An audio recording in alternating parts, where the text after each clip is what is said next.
ذوالحجہ کے پہلے 10 دن اللہ رب العزت کے ہاں بہت ہی زیادہ عظمت والے ہیں، اور ان میں کیے گئے نیک اعمال اللہ رب العزت کو پورے سال کی عبادت سے زیادہ پسند ہیں۔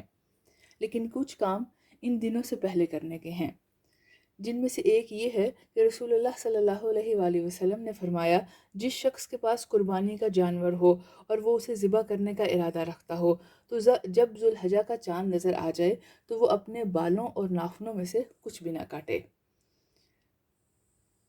اس کے علاوہ جو کام ہمیں ذوالحجہ سے پہلے کرنا ہے، کوشش کریں کہ کثرت سے استغفار کریں۔ آپ استغفار روٹین میں کرتے ہوں گے، لیکن کوشش کریں اس کی کچھ مقدار بڑھا دیں۔ استغفار کی کثرت انسان کو پاک صاف کر دیتی ہے، اس کو عافیت دیتی ہے، اس کی بلائیں دور ہوتی ہیں، اور جب اس کو عافیت ملتی ہے، وہ گناہوں سے پاک صاف ہوتا ہے تو نیکی کرنے کی مزید توفیق ملتی ہے۔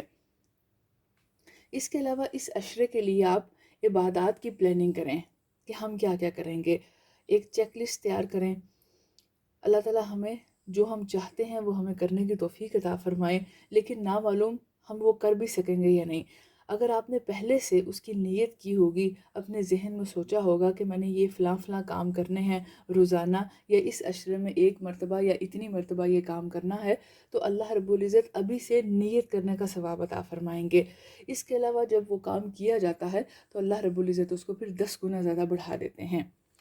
اس کے علاوہ عشرہ ذوالحجہ کی خاص عبادت اذکار ہیں، تکبیر، تحلیل، تحمید، الحمدللہ، لا الہ الا اللہ، اللہ اکبر کہنا۔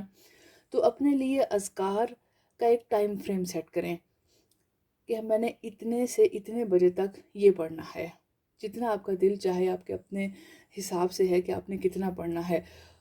لیکن جب آپ اس کا ٹائم فریم سیٹ کریں گے تو انشاءاللہ اس سے بہت زیادہ امید ہے کہ وہ وقت غفلت میں نہیں گزرے گا۔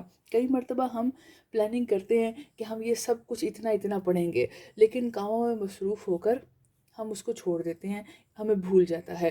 تو جب آپ نے ایک سیٹنگ کی ہوگی کہ میں نے فلاں سے فلاں ٹائم تک یہ پڑھنا ہے، یا مختلف اذکار کو کسی نہ کسی اپنی روٹین کے ساتھ منسلک کر دیں، اس طرح سے انشاءاللہ بہت امید ہے کہ ہمارے اذکار مس نہیں ہوں گے۔